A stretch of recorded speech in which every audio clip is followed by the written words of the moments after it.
সকলে একসাথে জবান ছেড়ে পড়েন আউযু বিল্লাহি মিনাশ শাইতানির রাজীম বিসমিল্লাহির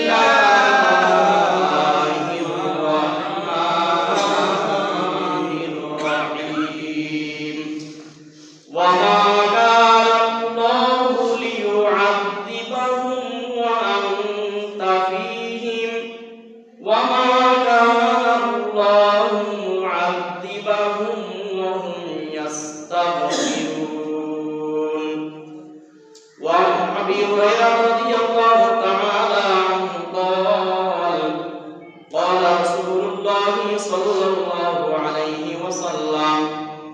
والله إني لأستغفر الله وأتوب إليه في اليوم أكثر من 70 مرة أو كما قال النبي صلى الله عليه وسلم সকলে প্রাণ করে দুরূদ পড়ি আল্লাহুম্মা সাল্লি আলা মুহাম্মাদিন ওয়া আলা আলি মুহাম্মাদ কামা সাল্লাইতা আলা ইব্রাহিম ওয়া আলা আলি ইব্রাহিম ইন্নাকা হামিদুম মাজিদ আল্লাহুম্মা বারিক আলা মুহাম্মাদিন ওয়া আলা আলি মুহাম্মাদ কামা বারাকতা আলা ইব্রাহিম ওয়া আলা আলি ইব্রাহিম ইন্নাকা হামিদুম মাজিদ লা ইলাহা ইল্লাল্লাহ লা ইলাহা ইল্লাল্লাহ লা ইলাহা ইল্লাল্লাহ লা ইলাহা ইল্লাল্লাহ লা ইলাহা ইল্লাল্লাহ লা ইলাহা ইল্লাল্লাহ মুহাম্মাদুর রাসূলুল্লাহ সাল্লাল্লাহু আলাইহি ওয়াসাল্লাম। মহিয়ান গরিয়ান সর্বশক্তিমান মহান আল্লাহ রাব্বুল আলামিনের দরবারে শুকরিয়া আদায় করছি যে মহান আল্লাহ রাব্বুল আলামিন পবিত্র জুমআর দিনে আমাদেরকে মসজিদে আসার বসার সুযোগ করে দিয়েছেন। এই জন্য আমরা সকলেই শুকরিয়া আদায় করছি আলহামদুলিল্লাহ। লক্ষ কোটি দুরূদ সালাম প্রেরণ করছি বিশ্ব মানবতার কান্ডারি মুক্তির দিশারি সাইয়্যিদুল মুরসালিন রাহমাতুল লিল আলামিন খাতামুন নবিয়্যিন মুহাম্মাদুর রাসূলুল্লাহ সাল্লাল্লাহু আলাইহি ওয়াসাল্লামের উপরে। আজকের আমাদের আলোচনার বিষয় হচ্ছে ইস্তিগফারের ফজিলত এবং গুরুত্ব। তওবা ইস্তিগফারের ফজিলত এবং তার গুরুত্ব। প্রথমেই আমরা জেনে নেই, গত সপ্তাহে আমরা আলোচনা করেছিলাম তওবা সম্পর্কে। আমরা জেনেছিলাম তওবার শাব্দিক অর্থ হচ্ছে আর-রুজুউ, ফিরে আসা। অর্থাৎ আমি যে গুনাহ করেছি ওই গুনাহ থেকে ফিরে আসলাম, আর ওই গুনাহ আমি করব না, এটাকে বলা হয় তওবা। ইস্তিগফার, ইস্তিগফারের শাব্দিক অর্থ হচ্ছে তলাবুল মাগফিরা, ক্ষমা চাওয়া। তওবা এবং ইস্তিগফার এই দুইটি শব্দ এমন একটি শব্দ যেই দুইটি শব্দের সাথে আমাদের গুনাহের সম্পর্ক রয়েছে। মানুষ যদি অন্যায় করে তখন তাকে বলা হয় তুমি ক্ষমা চাও। ঠিক তদ্রূপভাবে পৃথিবীর মধ্যে আল্লাহ রাব্বুল আলামিন আমাদেরকে সৃষ্টি করার পরে আমাদের পিতা হযরত আদম আলাইহিস সালাম, আল্লাহ রাব্বুল আলামিন তাকে একটি হুকুম দিয়েছিলেন, ওয়ালা তাকরাবা হাযিহিস শাজারাতা ফাতাকুনা মিনাজ জালিমিন। জান্নাতের মধ্যে সমস্ত নাজ নিয়ামত তুমি ভোগ করতে পারবা, কিন্তু একটি নির্দিষ্ট গাছ, ওই গাছের কাছে তোমরা যেতে পারবা না। আদম আলাইহিস সালাম সেখানে গিয়েছিলেন। এরপরেই আল্লাহ রাব্বুল আলামিন তার তওবার ব্যাপারটি এনেছেন। বলেন সুবহানাল্লাহ। মানুষ যদি দুই অবস্থায় থাকে তাহলে আল্লাহ পাক তাদের উপরে আযাব দেয় না। কয় অবস্থা থাকলে? দুই অবস্থা। এক নাম্বার, যদি তাদের কাছে নবী জীবিত থাকে, নবী এখনো জীবিত আছে কিন্তু এলাকার লোক তার উপরে ঈমান আনতেছে না, তার উপরে মানুষ বিশ্বাস করতেছে না, তবু আল্লাহ পাক রাসূল সাল্লাল্লাহু আলাইহি ওয়াসাল্লাম সহ নবীদের কারণে আল্লাহ পাক ওই জাতিকে একেবারে ধ্বংস করে দেয় না, বলেন সুবহানাল্লাহ। নাম্বার 2, এলাকার লোকেরা অন্যায় করে কিন্তু তারা আল্লাহর কাছে ইস্তেগফার করে, ওই এলাকাকে আল্লাহ পাক ধ্বংস করে না, আযাব দেয় না, বলেন সুবহানাল্লাহ। কোরআনে কারীম আল্লাহ তাআলা বলছেন, আল্লাহ রাব্বুল আলামিন বলেছেন, ইসলামের দাওয়াত যখন আল্লাহর নবী দিতে থাকলেন, وَإِذَا تُتْلَى عَلَيْهِمْ آيَاتُنَا قَالُوا قَدْ سَمِعْنَا। আল্লাহ তাআলা কোরআনে কারীমের আয়াত দিয়ে যখন আল্লাহর নবী মানুষকে ঈমানের দাওয়াত দিচ্ছিলেন, তাওহীদ রিসালাত আখিরাত পরকালের দাওয়াত দিচ্ছিলেন, ওই এলাকার লোকেরা তারা বলতে লাগলো, قَدْ سَمِعْنَا, আমরা শুনলাম, লাউ নাশাউ লাকুলনা মিসলা হাযা, আমরা যদি চাই তোমার মতো এরকম বানায় বানায় কোরআনে কারীমের আয়াত বলতে পারবো, বলেন নাউযুবিল্লাহ। এরা মনে করতেছে আল্লাহ রাসূল যে কোরআনে কারীমের আয়াত দিয়ে তাদেরকে পরকালের ব্যাপারে ভয় দেখাচ্ছেন, এটা তিনি নিজের থেকে বানিয়ে বানিয়ে বলতেছেন। আল্লাহ রাসূল কি নিজে বানিয়ে বলছেন নাকি আল্লাহর পক্ষ থেকে যে ওহী আসছে সেটা বলেছেন? আল্লাহর পক্ষ থেকে। কাফেররা মনে করছে এরকম সুন্দর সুন্দর কথা আমরাও বলতে পারি। ইন হাযা ইল্লা আসাতিরুল আউয়ালিন, এটা একমাত্র পূর্ববর্তীদের গল্প কাহিনী ছাড়া আর কিছুই নয়, পরকালীন জীবন ব্যবস্থা। এরকম অনেক মানুষ দাদাদের কাছ থেকে আমরা গল্প শুনছিলাম, তো কাফেররা ঠাট্টা করতে লাগবে। আল্লাহর নবী বলতেছে যদি ঈমান না আনো তোমাদেরকে জাহান্নামে যাওয়া লাগবে, আর এরা বলতেছে এই সমস্ত কিচ্ছা কাহিনী আমরা দাদাদের কাছ থেকে শুনছি, বলেন নাউযুবিল্লাহ। এরপরে চূড়ান্ত পর্যায়ে তারা বলতে লাগলো, وَإِذْ قَالُوا اللَّهُمَّ إِنْ كَانَ هَذَا هُوَ الْحَقُّ مِنْ عِنْدِكَ, আয় আল্লাহ তাআলা, কোরআনে কারীম যদি তোমার পক্ষ থেকে সত্য সত্য হয়ে থাকে, তাহলে ফামতির আলাইনা হিজারাতাম মিনাস সামা, আসমান থেকে আমাদের উপরে পাথরের বৃষ্টি মেরে আমাদেরকে ধ্বংস করে দাও। কাফেররা বলতেছে, আল্লাহ এই কোরআন যদি তোমার পক্ষ থেকে সত্য হয়ে থাকে, এই কোরআন তো আমরা মানতেছি না, ফামতির আলাইনা হিজারাতাম মিনাস সামা, তার আকাশ থেকে পাথরের বৃষ্টি দিয়ে আমাদেরকে ধ্বংস করে দাও। আবিতিনা বিআযাবিন আলীম, অথবা কোন যন্ত্রণাদায়ক শাস্তি আমাদেরকে দিয়ে দাও। এইভাবে তারা আল্লাহ রাসূলের সাথে ঠাট্টা করতেছে। তুমি তো বলতেছো পরকাল আছে, আখিরাতের শাস্তি আছে, ইসলাম যদি না মানো তোমাদের উপর শাস্তি আসবে, এই যে দাওয়াতগুলি দিতেছো আমরা তো তোমার কথা মানতেছি না, তো শাস্তি আসে না কেন? মানে তারা চাইতেছে শাস্তি নিয়ে আসতে, বলেন নাউযুবিল্লাহ। আল্লাহ রাব্বুল আলামিন বলে দিয়েছেন কাফেররা তোমার দাওয়াত মানতেছে না, এরপরে তারা তোমার কাছে আল্লাহর পক্ষ থেকে পাথরের বৃষ্টি চাইতেছে, অথবা তোমার কাছে বড় ধরনের শাস্তি চাইতেছে। আল্লাহ রাব্বুল আলামিন জানিয়ে দিয়েছেন এত সত্ত্বেও কেন আল্লাহ পাক তাদের উপরে আযাব দিচ্ছেন না, গজব দিচ্ছেন না। আল্লাহ তাআলা বলেছেন, ওয়া মা কানাল্লাহু লিয়ুআযযিবাহুম ওয়া আনতা ফীহিম, হে নবী এই সমস্ত কাফের বেঈমান তোমার কাছে বারবার শাস্তি চাইতেছে, তোমার হুকুম অমান্য করতেছে, আমি তো তাদেরকে শাস্তি দিতে পারি, অথবা আকাশ থেকে পাথরের বৃষ্টি দিয়ে তাদেরকে ধ্বংস করে দিতে পারি, কিন্তু আল্লাহ তাআলা বলেন ওয়া আনতা ফীহিম, যেহেতু তুমি এখনো তাদের মাঝে রয়েছো, তোমার খাতিরে তোমার সম্মানের কারণে আমি ওই লোকদেরকে শাস্তি দেই না, বলেন সুবহানাল্লাহ। কারণ আল্লাহ রাব্বুল আলামিন বলেছেন ওয়া মা আরসালনাকা ইল্লা রাহমাতাল লিল আলামিন, হে নবী আপনাকে আমি বিশ্ববাসীর জন্য রহমত হিসেবে পাঠিয়েছি। এই জন্য আল্লাহ পাক রব্বুল আলামিন রাসূলের জীবন্ত থাকা অবস্থায় ওই এলাকার লোকদেরকে শাস্তি দেয় না, বলেন সুবহানাল্লাহ। রাসূলের সম্মানে আল্লাহ পাক তাদেরকে শাস্তি দিচ্ছেন না। 2 নম্বর আল্লাহ পাক কারণ বলেছেন শাস্তি না দেওয়ার, ওয়া মা কানাল্লাহু মুআযযিবাহুম ওয়া হুম ইস্তাগফিরুন, আল্লাহ পাক ওই সমস্ত লোকদেরকে শাস্তি দেন না যারা আল্লাহর কাছে বেশি বেশি ইস্তেগফার করে, বলেন সুবহানাল্লাহ। ইস্তেগফার যেই উম্মত পাঠ করবে, যেই লোকেরা পাঠ করবে, আল্লাহ পাক ওই এলাকার লোকদেরকে শাস্তি দিবেন না, বলেন সুবহানাল্লাহ।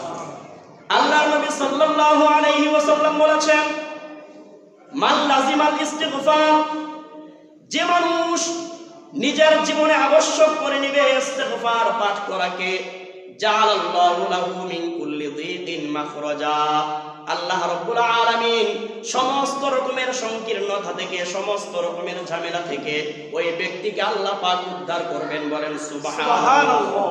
যাদের জীবনে নিজের জন্য আবশ্যক করে নেবে, চলতে ফিরতে উঠতে বসতে সব সময় সদা সর্বদাই আস্তাগফিরুল্লাহ পড়ে। কি পড়ে? সবাই বলেন কি পড়ে? আস্তাগফিরুল্লাহ। কি পড়ে? আস্তাগফিরুল্লাহ, আস্তাগফিরুল্লাহ।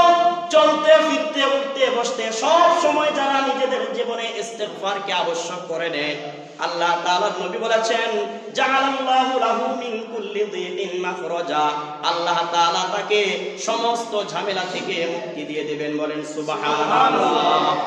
আর আমরা সব সময় ইস্তিগফার করব ইনশাআল্লাহ। আল্লাহর নবী বলেছেন, শুধু আল্লাহ পাক তাকে ঝামেলা থেকে মুক্তি দিবেন তাই নয়, ওয়া মিন কুল্লি হাম্মিন ফারাজা, আর মানুষের জীবনে যত টেনশন রয়েছে, যত দুশ্চিন্তা রয়েছে, যে ব্যক্তি সব সময় ইস্তিগফার পাঠ করবে, আল্লাহর নবী বলেছেন আল্লাহ পাক তার দুশ্চিন্তা দূর করে দিবেন। বলেন সুবহানাল্লাহ। 3 নাম্বার, ওয়ারাযাকাহু মিন হাইসু লা ইয়াহতাসিব, যারা নিজেদের জীবনে ইস্তিগফার করাকে আবশ্যক করে নেবে, সব সময় আল্লাহর কাছে ইস্তিগফার পাঠ করবে, আল্লাহর নবী বলেছেন 3 নাম্বার বোনাস হলো আল্লাহ পাক তার জন্য এমন জায়গা থেকে রিজিকের ব্যবস্থা করে দিবেন, ওই ব্যক্তি এমন জায়গা রিজিকের আশাও করে নাই। বলেন সুবহানাল্লাহ। ইস্তিগফার যদি পাঠ করেন, আল্লাহ পাক রব্বুল আলামিনের রাসূল বলেছেন 3টা পুরস্কার দিবে। কয়টা? সবাই বলেন কয়টা? 1 নাম্বার, যত ঝামেলা আছে, মামলা মুকদ্দমায় পড়ে আছেন, আপনার কোনো উপায় হচ্ছে না, আল্লাহর নবী বলেছেন সব সময় ইস্তিগফার করে বলেন আস্তাগফিরুল্লাহ, আস্তাগফিরুল্লাহ। সব সময় যারা আস্তাগফিরুল্লাহ পাঠ করবে, আল্লাহ পাক রব্বুল আলামিন তাদেরকে ঝামেলা থেকে মুক্তির ব্যবস্থা করে দিবেন। সুবহানাল্লাহ। 2 নাম্বার, ডিপ্রেশনে আছেন, চিন্তায় অস্থির হয়ে গেছেন, মানুষ চিন্তার কারণে আত্মহত্যা পর্যন্ত করে, ছেলে সন্তান কথাবার্তা শুনে না, স্ত্রী কথা শুনে না, পারিবারিক টেনশনে আছেন, সমস্ত রকমের ঝামেলা আপনার মাথার উপরে চেপে আছে, আল্লাহর নবী বলেছেন বেশি বেশি ইস্তিগফার পাঠ করো, আল্লাহ পাক তোমার দুশ্চিন্তা দূর করে দিবে। সুবহানাল্লাহ। 3 নাম্বার, অভাব অনটনের মধ্যে পড়ে আছেন, ছেলে কাজ করে না, আপনার বিচার সুন্দর ব্যবস্থা হচ্ছে না, বিদেশে যাওয়ার জন্য কোনো ব্যবস্থা হচ্ছে না, দেশেও কোনো কাজ নাই, রিজিকের টেনশনের মধ্যে আছেন, আল্লাহর নবী বলেছেন যারা নিয়মিত ইস্তিগফার পাঠ করবে, আল্লাহ পাক তাদের জন্য রিজিকের ব্যবস্থা করে দিবেন। সুবহানাল্লাহ। আমরা সব সময় ইস্তিগফার করব না ইনশাআল্লাহ। আমাদের গুনাহ আছে না? আছে। সবাই বলেন আমাদের গুনাহ আছে না? আছে। আল্লাহর নবী বলেছেন কুল্লু বানি আদম খাত্তাউন ওয়া খায়রুল খাত্তাইনা আত-তাওয়াবুন, বনি আদম যত রয়েছে, দুনিয়ার মধ্যে যত মানুষ রয়েছে, সমস্ত মানুষ হলো অপরাধী, সবচাইতে উত্তম অপরাধী তারা যারা আল্লাহর কাছে ক্ষমা চায়। বলেন সুবহানাল্লাহ। গুনাহ করার পরে হটকারিতা করে গুনার মধ্যে লিপ্ত থাকে না, সব সময় গুনাহ হয়ে গেলে আল্লাহর কাছে ক্ষমা চায়, বলে আস্তাগফিরুল্লাহ, আস্তাগফিরুল্লাহ ওয়া আতুবু ইলাইহি, আল্লাহ আমার ভুল হয়ে গেছে, আমি তোমার কাছে ক্ষমা চাই, আমি তোমার কাছে মাফ চাই। আল্লাহর নবী সাল্লাল্লাহু আলাইহি ওয়াসাল্লাম বলেছেন, ইয়া আইয়ুহান নাস তুবু ইলাল্লাহি ওয়াস্তাগফিরু, হে মানব জাতি তোমরা আল্লাহর কাছে বেশি বেশি তওবা করো এবং ইস্তিগফার করো, ফাইন্নী আতুবু ইলাইহি ফিল ইয়াউমি মিআতা মাররাতিন, কারণ আমি নবী আল্লাহর কাছে দৈনিক 100 বার ইস্তিগফার করি। বলেন সুবহানাল্লাহ। আল্লাহ বলেছেন মানুষ তোমরা শুনে রাখো, সারা দিন রাত 24 ঘন্টার ভিতরে আমি নবী 100 বার ইস্তিগফার করি। কয়বার? 100 বার। সবাই বলেন কয়বার? 100 বার। আল্লাহ নবীর চাইতে কি আমরাও বেশি ভালো হয়ে গেছি নাকি? না। সবাই বলেন আল্লাহ নবী যদি দৈনিক 100 বার ইস্তিগফার করেন, আপনি আমি সারা দিন গুনাহ করার পরে এক ওয়াক্ত নামাজ পড়লে আরেক ওয়াক্তের খবর থাকে না, আপনার আমার কতবার করা উচিত? আল্লাহর নবী বলেছেন মানুষ যখন গুনাহ করে, গুনাহ করার কারণে মানুষ তখন বুঝতে পারে ইন্নাল মুমিনা ইয়ারা যুনুবাহু, আল্লাহর নবী বলেছেন মানুষ যদি গুনাহ করে, গুনাহগুলো যখন বেশি হয়ে যায়, কান্নাহু কাঈদুন তাহতা জাবালিন, সে মনে করে একটা পাহাড়ের নিচে সে বসে আছে। ইয়াখাফু আইয়াকা আলাইহি, হঠাৎ করে তার মনে পড়ে যায় আমার যেই পরিমাণ গুনাহ হয়েছে, আল্লাহ পাক যদি আমার উপরে পাহাড়টা চালায় দেন, বাঁচবে নাকি? না। সবাই বলেন বাঁচবে? মানুষ ইমানদার ব্যক্তি সামান্য গুনাহ করার পরে সে মনে করে আমার মাথার উপরে বিশাল বড় পাথর জমে আছে, না জানি কোন সময় ওই পাথর আমার উপরে চেপে বসে। এই জন্য ওই ব্যক্তি সব সময় আল্লাহর কাছে ক্ষমা চায়, ইস্তিগফার করে, বলেন সুবহানাল্লাহ। ইমানদার ব্যক্তি সব সময় গুনাহকে বড় মনে করে। ওয়া ইন্নাল ফাজিরা ইয়ারা যুনুবাহু কাযুবাবিন মাররা আলা আনফিহি, আর পাপাচার নাফরমান ব্যক্তি যত গুনাহ করে, যত অন্যায় করে, ঠিকমতো নামাজ আদায় করে না, মানুষের অন্যায়ের সাথে ব্যবহার করে, মানুষের হক মেরে খায়, বিদেশে নিবেই বলে টাকা নিয়ে টাকা নষ্ট করে, টাকা ঠিকমতো দেয় না। এরকম মানুষ আছে কিনা? সবাই বলেন আছে কিনা? এরকম মানুষের সাথে ধোঁকাবাজি করে, কত রকমের প্রতারণা করে, কিন্তু সে একটা বার চিন্তা করে না এটা আমার জন্য অন্যায় হচ্ছে, গুনাহ হচ্ছে, কোনো চিন্তাই নাই। আল্লাহর নবী কত চমৎকার বলেছেন, ওয়া ইন্নাল ফাজিরা ইয়ারা যুনুবাহু কাযুবাবিন, অপরাধী ব্যক্তি মনে করে তার কোন একটা মাররা আলা আনফি, একটা মশার মতো, একটা মাছির মতো আমাদের চোখের সামনে অনেক সময় কত মাছি আসে, তাও করে না, কিছু মনে করে, কিছু মনে করে না। তো পাপাচার নাফরমান ব্যক্তি সে যত বড় গুনাহ করুক না কেন এটাকে সে পাপ মনেই করে না, বলেন নাউযুবিল্লাহ।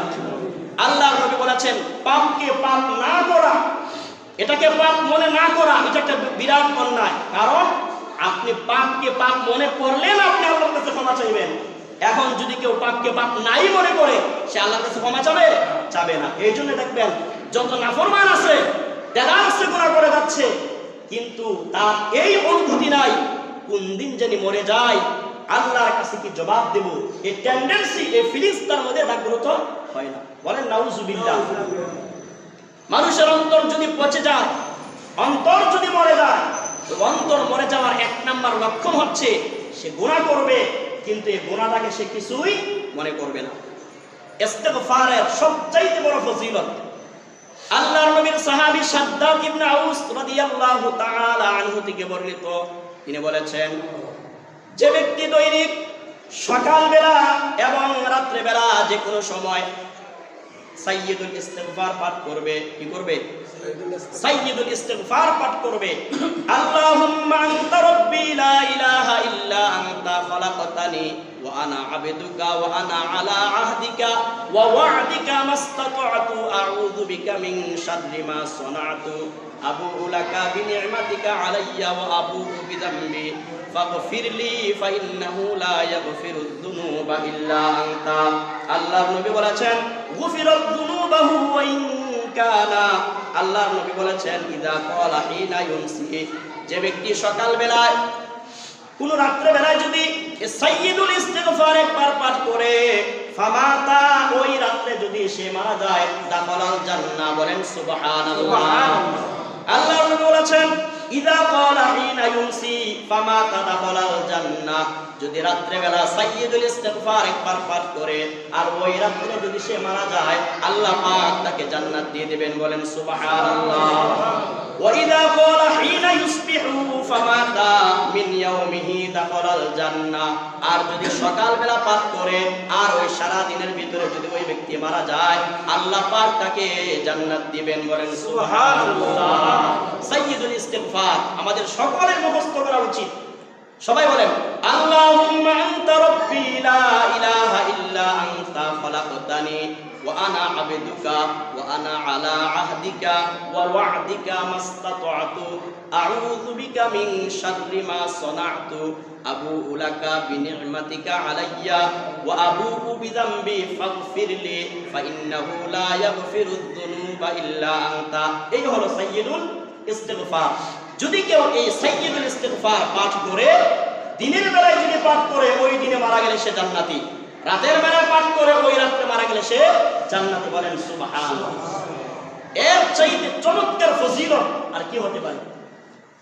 আল্লাহর নবী বলেছেন আরেকটি ইস্তিগফার হলো যে ব্যক্তি আস্তাগফিরুল্লাহাল্লাযী লা ইলাহা ইল্লা হুয়াল হাইয়ুল কাইয়্যুম ওয়া আতুবু ইলাইহি, সবাই বলেন আস্তাগফিরুল্লাহাল্লাযী লা ইলাহা ইল্লা হুয়াল হাইয়ুল কাইয়্যুম ওয়া আতুবু ইলাইহি। এই ইস্তিগফার যে ব্যক্তি পাঠ করবে গুফিরাত যুনুবাহু ওয়া ইন কানা ক্বাদ ফাররা মিনাজ যাফি, আল্লাহ পাক তার জীবনের গুনাহ মাফ করে দিবেন যদিও ওই ব্যক্তি যুদ্ধ থেকে পলায়ন করে চলে আসে। যুদ্ধ থেকে পলায়ন করে চলে আসা এটা একটা মহা অন্যায়, কবিরা গুনাহ। আল্লাহর নবী বলেছেন আস্তাগফিরুল্লাহাল্লাযী লা ইলাহা ইল্লা হুয়াল হাইয়ুল কাইয়্যুম ওয়া আতুবু ইলাইহি গুফিরাত যুনুবাহু। এই ইস্তিগফার যে ব্যক্তি পাঠ করবে আল্লাহ পাক তার গুনাহ মাফ করে দিবেন। সুবহানাল্লাহ। ওয়া ইন কানা ক্বাদ ফাররা মিনাজ যাহফি, যদিও ওই ব্যক্তি যুদ্ধ ময়দান থেকে পলায়ন করে চলে আসে। দৈনিক ইস্তিগফার করতে হবে।